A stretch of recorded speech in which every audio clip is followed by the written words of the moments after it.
everybody. This is Paola Guthrie from Creating Purpose with Pau. I welcome you all to the Spanglish World Network and Heart Network on Single TV, channels 250 and 251. Please remember to download the Single TV app on the respective app stores. As you download the app, please make sure to leave a comment to rate it because feedback is important to us. The app is totally free. You can find Single TV available in Google Chromecast and Amazon Fire TV sticks, Roku sticks, and all smart TVs from 2016 forward. Thank you all for being here today. Allow me to introduce Nerissa Trindade. She is a transformational speaker. She is an international bestseller of 2 books, and she is the founder of Anything is Possible. Welcome to the house, Nerissa. Yay! Hi, Paula. Good to see you. Good to be here with you.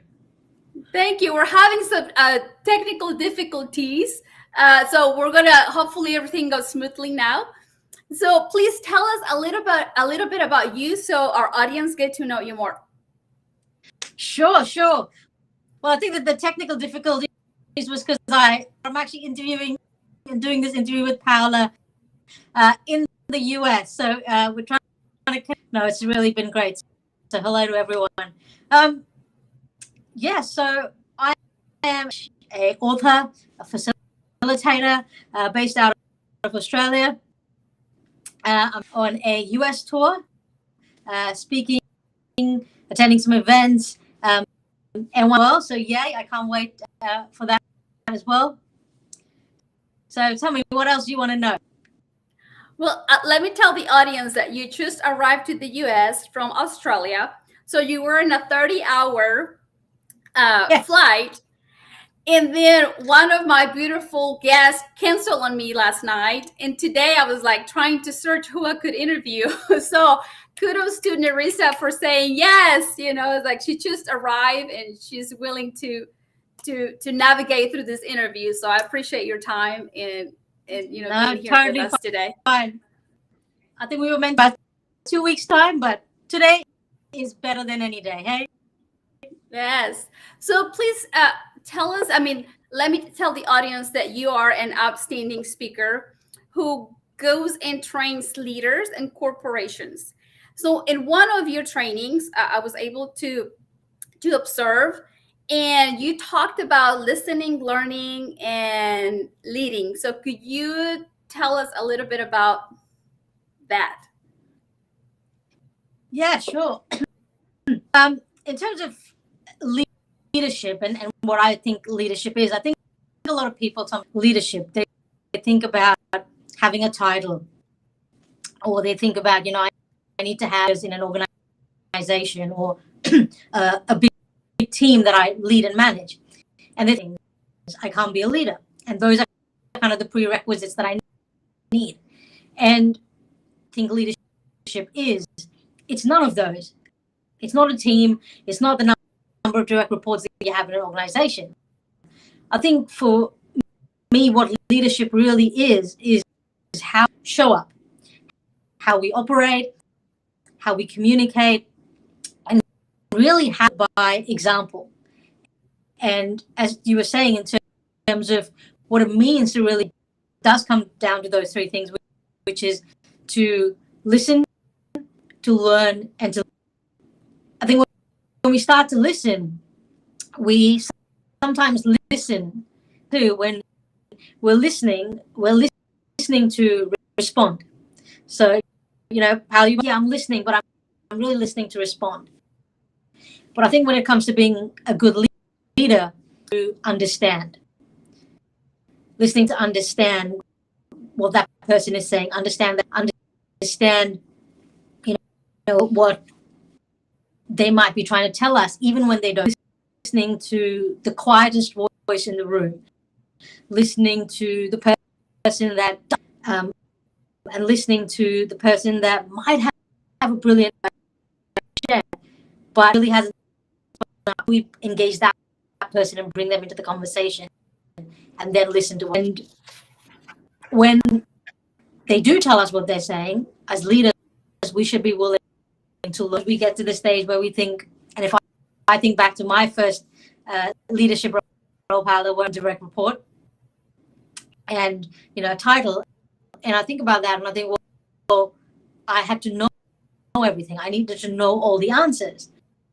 And sometimes we feel as leaders know everything, but it's not about knowing everything. It's about being vulnerable enough to say, hey, at all, and then finding the right people to ask the right questions of, so they can tell us.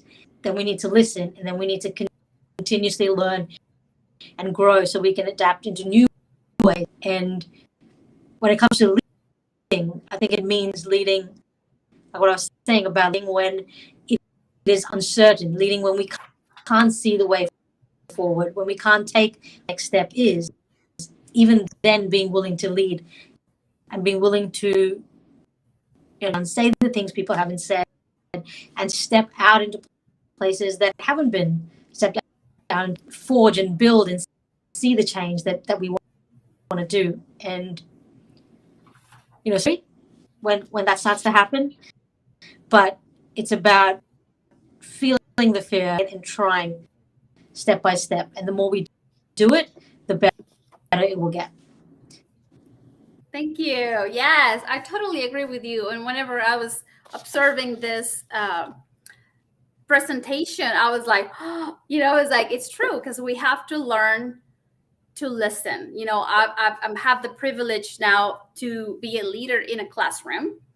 And sometimes, your students have a different way to communicate. And that happens with everybody as well. Sometimes we are dealing with something and we cannot express it.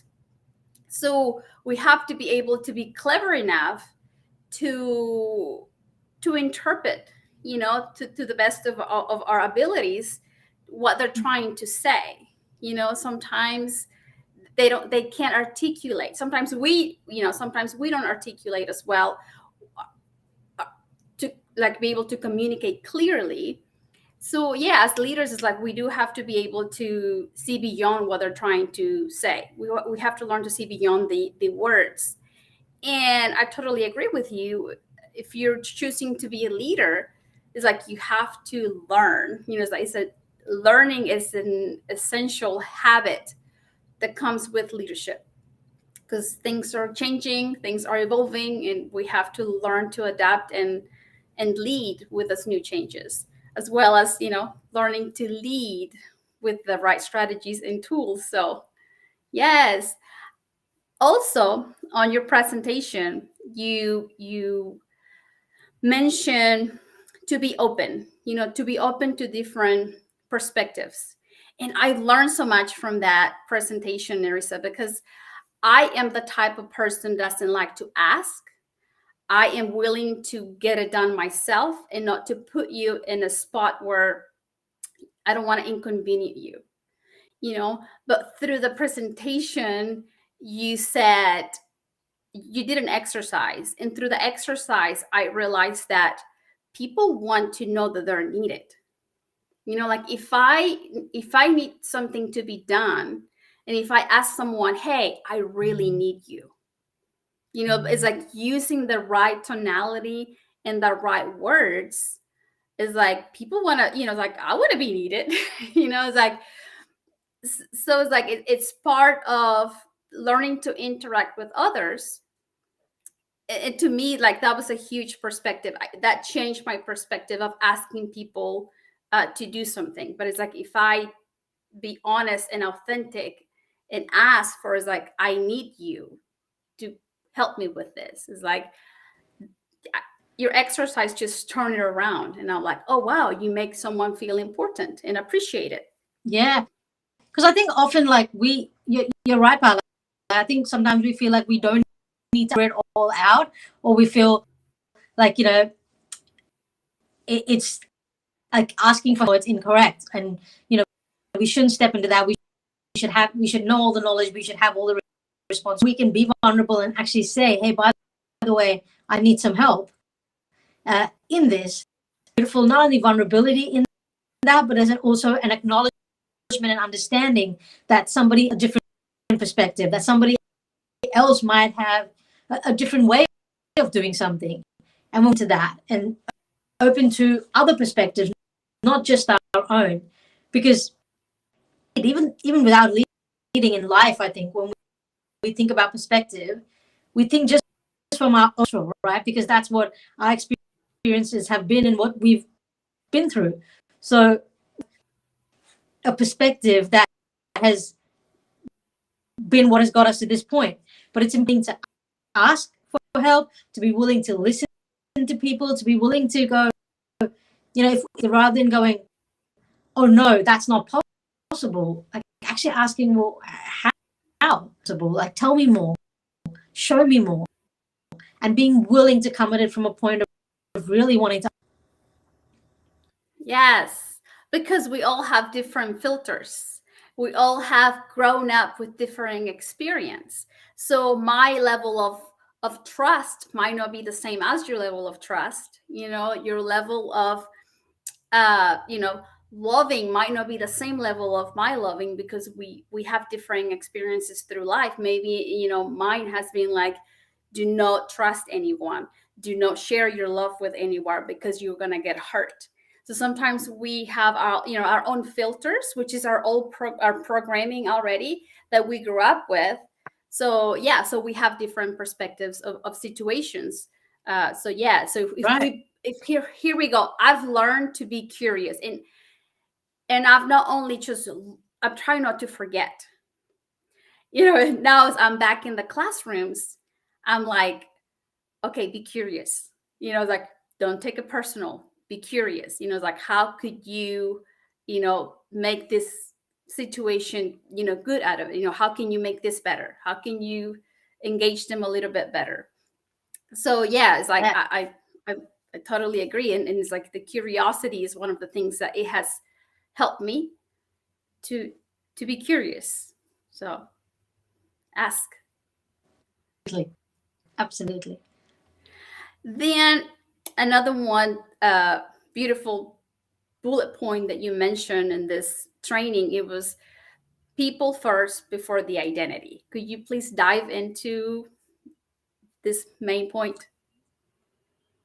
Yeah, look, whenever I talk inclusive leadership, and even just people being inclusive, it's really important for us to be able to see the person before their identity. And I understand is how we all identify, and it's important that we have, but we should also be aware to not then box people, label their identity. And if I can give you my own example, a person of color, I grew up in India back in the 1980s, and I was seen as being different, not because I was a person of color, but I was seen as being different because I didn't fit the norm of what girls should be, and I was seen as being different. And back then, I didn't have the words to describe, but I was bullied in school, and I was bullied through university. I moved to Australia. All of a sudden, I realized India, even though there were so many differences in mine that stood out, I never really thought of myself as a person.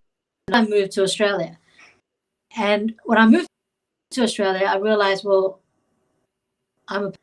and sometimes I would be in meetings. Yeah, you were gonna say something. It's kind of choppy, so you're gonna have to come back on October 11th to have this interview again. But so let me just clarify with people, our audience, that you are from India, and then from when you moved from India to Australia, then you were aware that now you were a person of color. Yes. Did I hear you right? Okay. Yes. Sorry, did you say get through my this audio? interview? We're gonna get through this interview together. So yes, Okay. yes. Sorry, did you say my audio? Our audience, yes, our audience. Okay. Now, hear me. Can you hear me? Okay. It's a little bit choppy. Like there's you say a sentence and then it chops. So I'm going to be your interpreter. My you're gonna have sincere apologies. I'm in a hotel. Wi-Fi in this hotel. But yeah, we'll have to maybe do it again when there's. But yeah, I was saying that you know, yeah, I'm a person of color. Years later, when I came out, I then became my identity was to be a gay. I have a wife who lives with a physical and mental health disability. Over the last year, I've been doing some kind of inner work and discovery about my own identity. Now I identify as a non-binary person, and that in itself is just. But for people listening, you can think that, well, I'm just one person in millions of people, but I could be that one person in your team. I could be the one person in your person, in your group of friends. I could be the one person that is, talking to. And it's really important that when we're engaging, that we're engaging with their identity. And what I mean by that is I'm not an Indian person or a gay person who happens to be from India. I'm a person who happens to be gay or non-binary. My wife isn't somebody who lives, somebody who lives with a disability. So it's really, really important to see the person identity and put that person first, so that you're actually speaking to the person, not that. One of the many ways we can do that is by using inclusive language. So using gender neutral language that is more generic in nature, so that every time we speak to somebody, every time we speak to whoever we're speaking to, that person feels welcome and included as part of that conversation. Yes, it's like, in this is, it's so much needed, like the inclusivity. And it doesn't have to be with she's Mexican, it doesn't have to be that she's from India, it doesn't have to be that she's, like you were saying, she's gay, or you said a disability. You're like, do not label people, yes, but treat them as a human being when we're in the, everywhere. But right now we're working like leaders, workplace. So learn to see you are a human being, and don't see that you have a disability, or don't see, because my son is deaf, so I don't want, like, I've always tried to see him as who he is, because that was one of my advice from a grandma, is like, do not label your son, because you will handicap him forever, and it's like, learn from my daughter's mistake. He's a boy, and it happened to be that he was born deaf. So I get, like, I totally get what you're saying. So it's like, learn to see our people by people, like, they are people, we are human beings, and we all want to be treated and respected, right, and included without those labels. I'm sorry. So yes, absolutely. Same thing in my class. And I think it's yeah, you're right. And it, it's about seeing the person. Be important that we acknowledge differences, because sometimes when I was growing up, being different was something that was wrong. Being different was something that was that it didn't fit with society, and everybody had to conform. So growing up, I was different. I looked. I mean, I didn't fit the norm of like a good. So it was maybe the way I dressed, the way I walked, and because of that, because I was seen as, I was bullied. I was bullied in school. I was misunderstood at home, and were not celebrated. But as we're moving forward now, and as we're learning more about people, and we're learning and growing, it's really important that we start to celebrate people together, and then we acknowledge that actually we are stronger. That when we bring that together, our differences actually are our strengths, and they are unique, that make it so much more incredible when we join forces and we bring all that different thought into the equation. You make me think of Simon Sinek. That's what he says. He's like, companies that have diversity, are stronger companies because everybody brings in their point of view. And because there is a diversity, everybody has a differing opinion. And because of it, the company is stronger.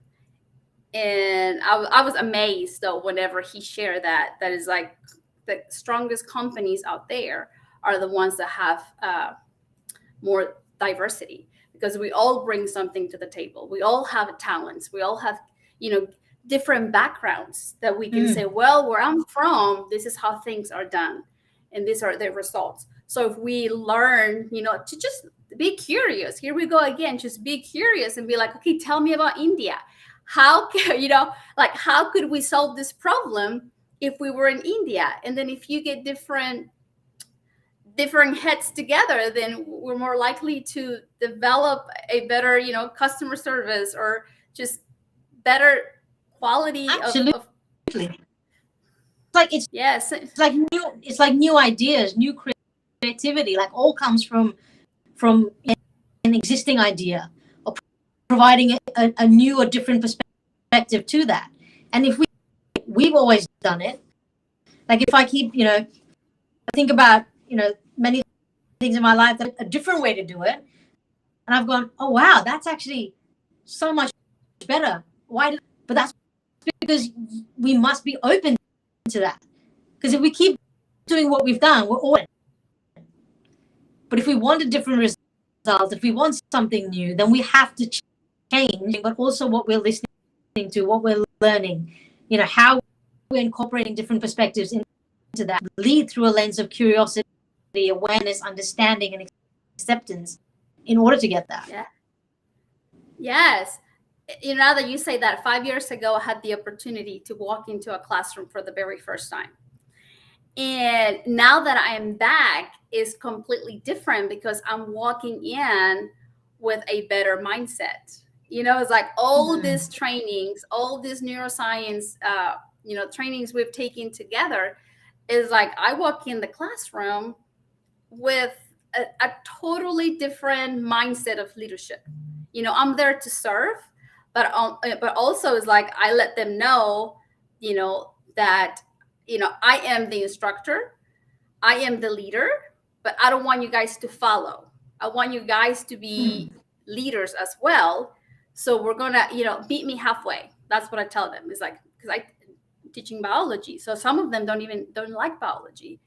So it's about that. Meet me halfway. It's like I'll meet you halfway. Tell me, how we can improve. But yeah, I'm using leadership skills in the classroom, and it's much better now after my trainings. And I'm like, oh wow, how it makes a huge difference. And I'm using that, including everybody, give them the opportunity to express. And it's just beautiful. So it's like what we're sharing today, we're sharing it because it works. It's like we're not sharing it just because we learn it and that's it. But it's like it works even in the classroom. That's what I'm like. I'm so excited that I'm testing it now in a classroom, and it works. It's like I'm excited.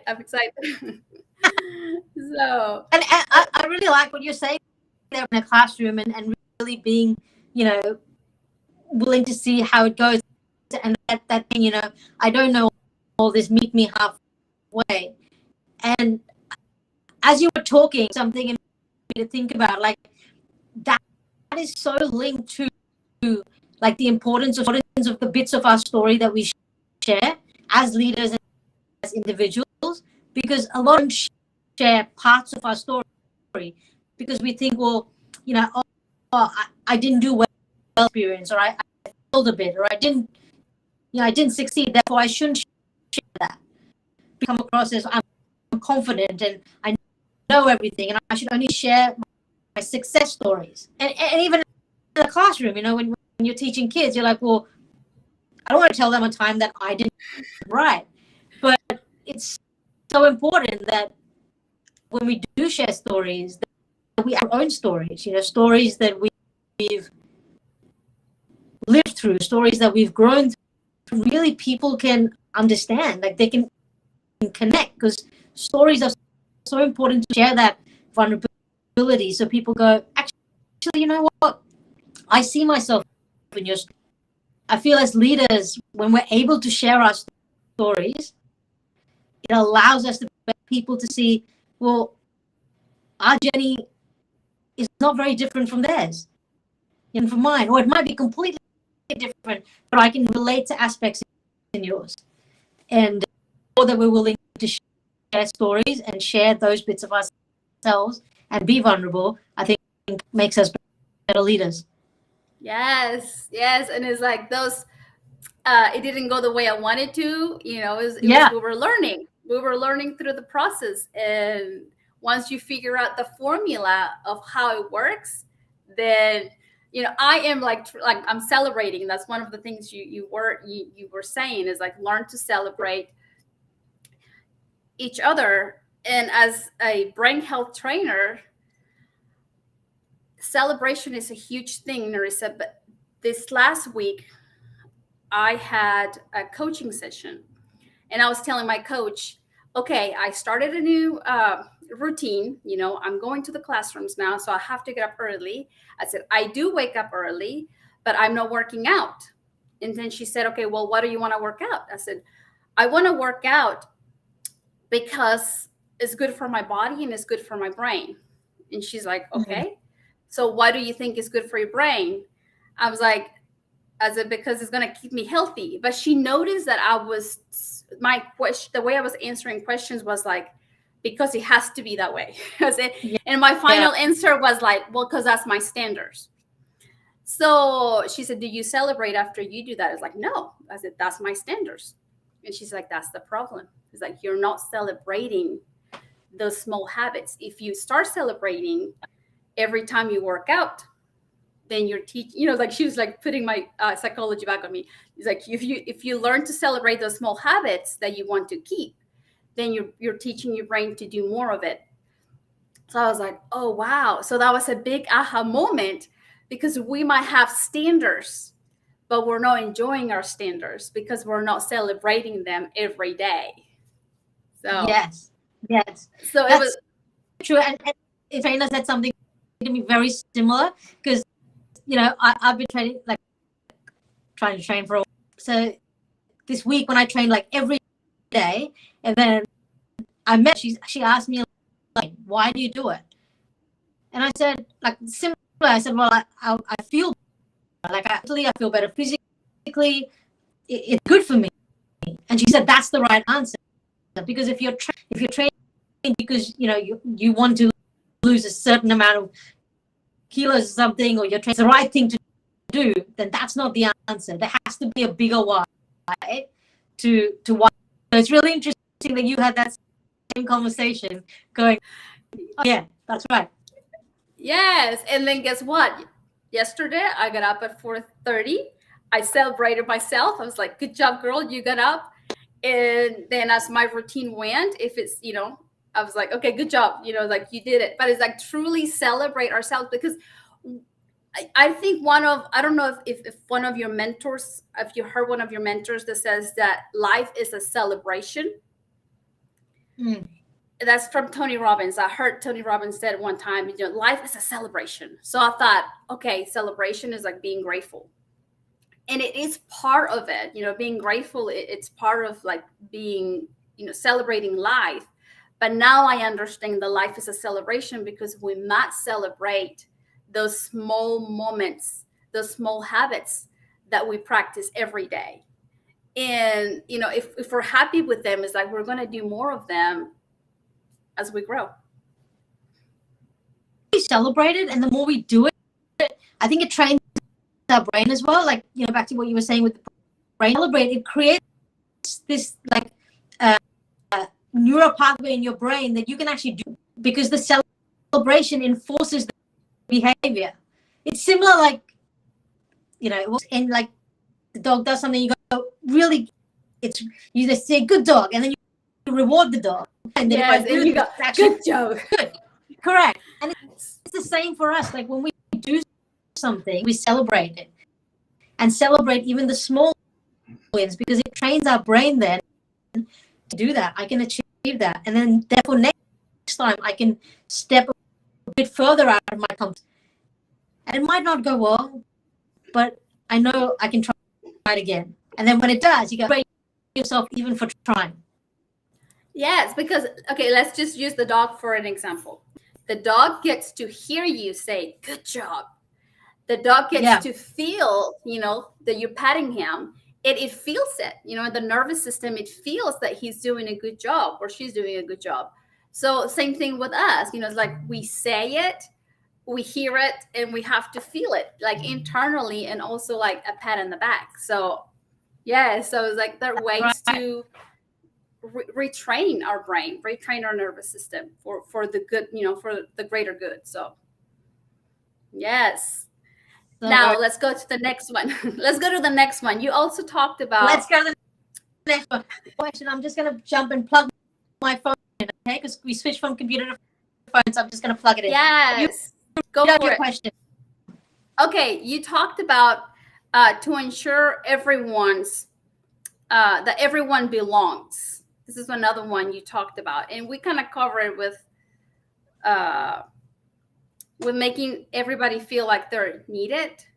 So to reassure everyone that everyone belongs within our team. Yeah. So please share a little bit more. I think we kind of cover a little bit of it as well. But can you please tell us more about that? Yeah, sure. I mean, belonging is such an interesting thing, right? Because at times we've all felt a sense of belonging, or we haven't, or we felt like you don't really fit in here. Whether that is, in school, whether it's in your part of your workplace, sometimes it could be somewhere you're volunteering, where there are times when you really fit in, and like they're my tribe. They have my back, and they will back. There are moments in our lives when we don't feel that. Like if I think back to growing up, when I told you about being bullied in school, I didn't feel like I belonged. I didn't feel a great sense of belonging. I didn't feel like people understood who I was. Think about, say, for example, a time when I was at my work. I was about to get married, and the team that I was in at that point, like they really did a big celebration, bought in cakes and card, and it wasn't just about me, it was about my wife, and I belonged there. And for the people listening, if you think back across your life, you think back to that one moment where you really felt a deep sense of belonging, and then when you identified that moment, think about what in that moment belonging. Was it something that somebody did? Was it something that someone said? What made you? And when you know what that is, because we all do, we all know in a moment, feel a sense of belonging, or what made us not feel a sense of belonging. It could have been people's lives, something someone said that either made us belong or did. And we can tap into the actual things that make us feel and made us belonging. That it's important that when we move forward in life, that we take that feeling for every person that we meet, every person that we interact with, that we communicate with, that we engage with, to create that same sense of belonging for that person. And sometimes looking at someone in the eye and acknowledging them, saying thank you to them for something that they did, pronouncing the person's name correctly. When you don't know it, and I don't, getting pronunciations right, but I will always ask and say, and when people say it, I'll be like, okay, I'll repeat and say again and say, can you make sure I get this? It's important to me to ensure that person feels a sense of belonging, and understanding with people what creates that sense of belonging for them. So as leaders, maybe what would it feel like? What does this team and this the culture feel that sense of belonging? And let's listen and then incorporate what people are saying to us. It comes down to respect and understanding and awareness, and leading through that lens to ensure we meet someone, we say, welcome, you belong here. Yes. And belonging is like it starts with you as well. Like some people don't know, but it's like it starts with you. Like find the you do belong everywhere, but you have to learn to see your talents, learn to see internally that you have the beauty within you, and bring that beauty to the workplace. Bring the authenticity to the workplace, where you call each other. Yeah, that's what I do with my students too. It's like, okay, I'm in the process of learning their names, and it's like, did I say it right? And it's like, no. Okay, every time I don't say it right, please let me know. And I'm in the process of learning. But yeah, because whenever like we learn it from Lisa is like, she will call our names. And in one of our trainings that Nerissa and I were with, Lisa Nichols is like, he always makes sure that she's saying her students' names because it makes us feel good. So yeah, it's part of making other people feel like, hey, you matter. It's like, I'm glad you're here. And it does work both ways. Like, when you talk about being authentic in a workplace, people showing up as themselves and feeling comfortable to be authentic. But there's also a shift on the leaders and the people creating that culture and environment to ensure that people, because it has to work both ways. We can't just be telling people to show up and bring into workplaces that aren't necessarily creating that. And it's important that in every single environment that we're creating safe spaces where people do feel like they belong and they to work, because that is truly when people shine, when people can be that. I know that firsthand. Yes. And then it's like one step before belonging is like people, there's trust. And before the trust is built, then you have to feel here, seen and understood. And then once you know that you're being seen, heard, and understood, then you begin to trust. And then that trust moves into, a stage of like, okay, I belong here. So it is a whole process. Like we could have our own show about belonging, because going back to like when I taught the first time 5 years ago, I didn't feel like I belong. So how do like now I wonder, well, how did I make my students feel?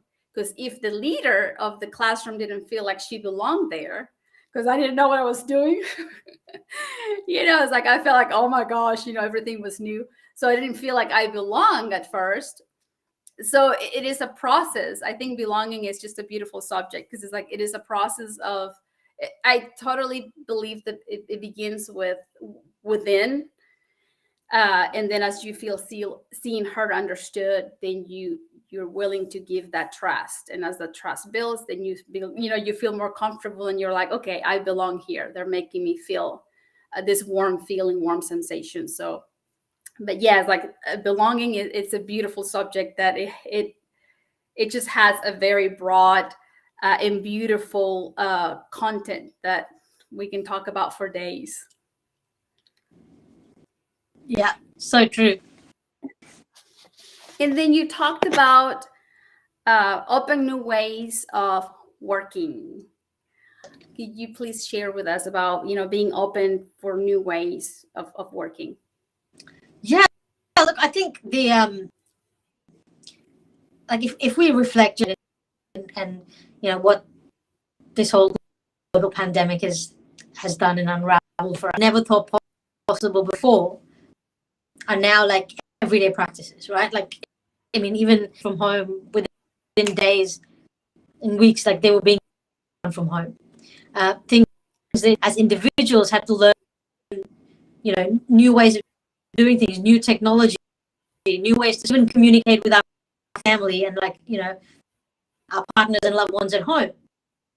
And should take out from that is the fact that we're able to learn these new things. Learning it is because we were put into that environment where we were forced to do it. those kind of environments. We go back to doing things the way we've always done it. But rather, if we can take anything that we've learned out of the last 2 years in terms of a shift, move the way that we learn, and take that learning and growth into everything that we do, be new ideas, new ways of working within teams, within organizations, within school, teachers, with kids. If we bring that sense into everything that we do, completely shift the way forward.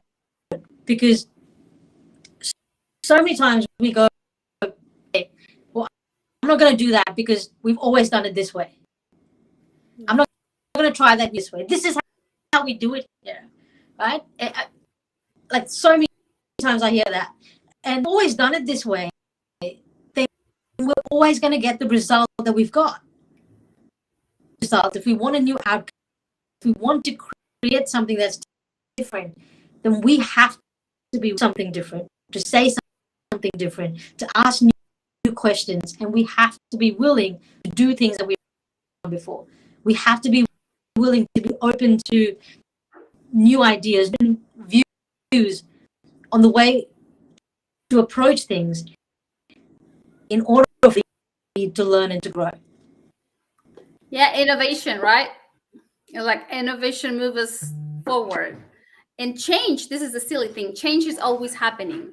Change is always happening. It's constant. And the nature of humans is like we want everything to stay the same because that makes us feel safe. And then new things is like it's stretching our brain, stretching new ways, and scary because we don't know the outcome. So yes, it's like I totally agree with you because I've been there. I've been one of those that whenever they have said, okay, we have a new system in place, we have a new way of doing things, and like I remember being like scared because I just don't know. But yeah, it's like having that attitude that is like, okay, curiosity again. It's like, okay, well, how can I make it better? How can I make it better? How can we improve in this area? And be willing to have the growth mindset to say, okay, I'm willing to try it out and see what happens because innovation.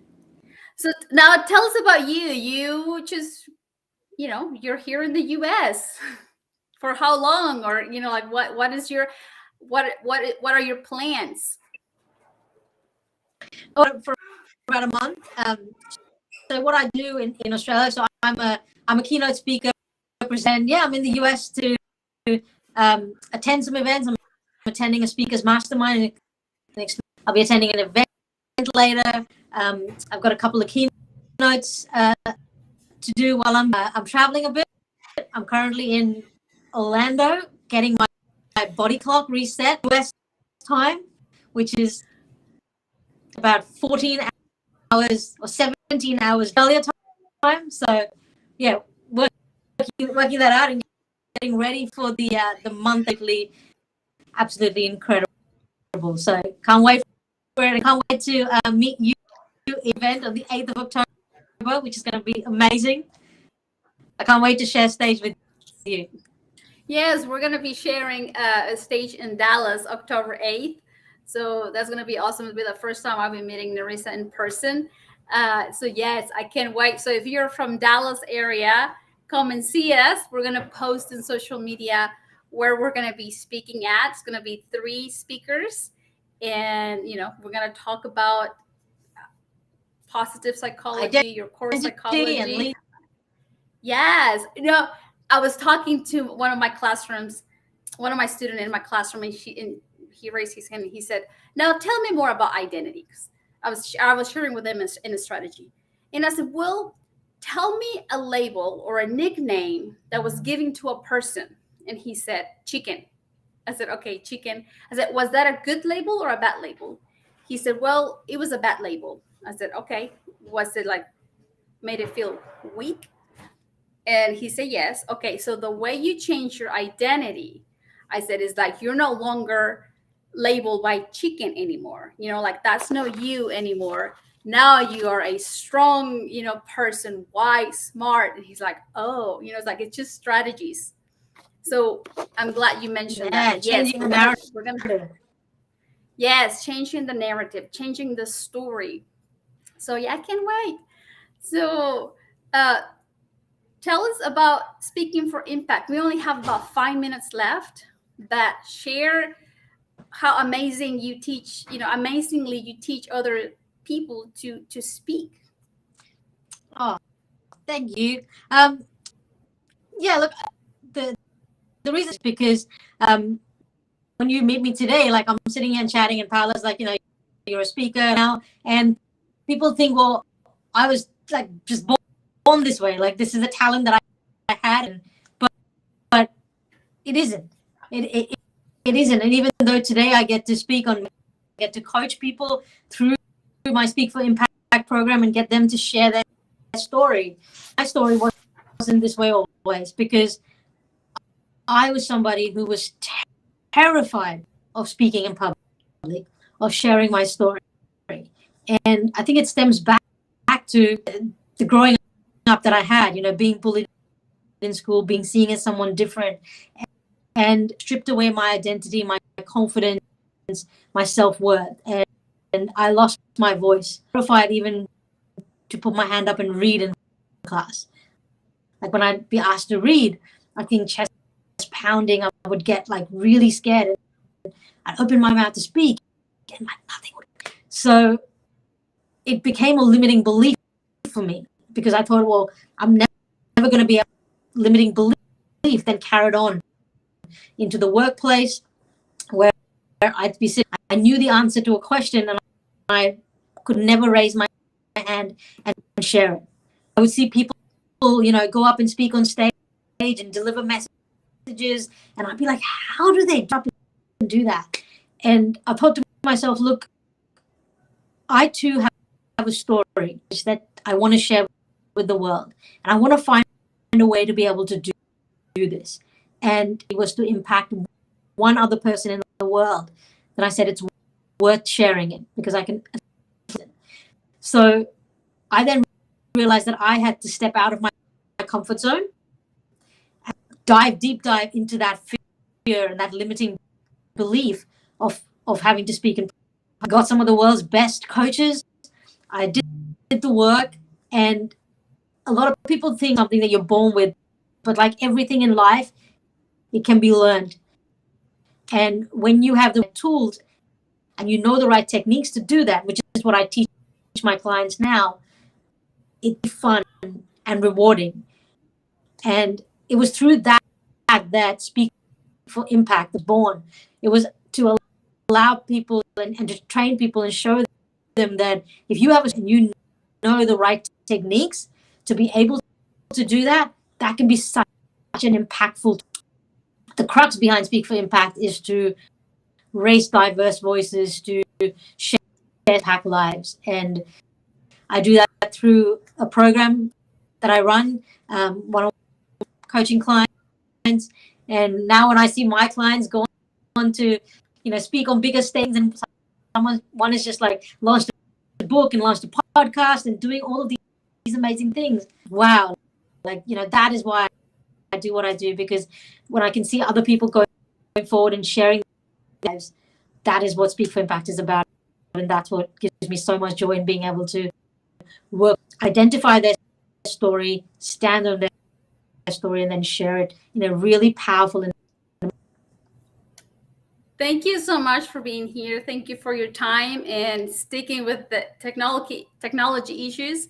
I appreciate you so much. Thank you all for being here today. I hope you found an aha moment. I hope you found, a moment of inspiration for you to make your life brighter. Remember that you are not responsible, but I mean you give power to your talents, and you give life to your dreams. Thank you so much for being here. Blessings to everyone. This show can also be heard on Spanglish Radio Network. You can also watch this replay on my YouTube channel, Paola Guthrie. Please check out spanglishworld.ca for all news and programming. Spanglish World. Watch it, hear it, read it, download it, and live it. Thank you all very much for being here. Yay!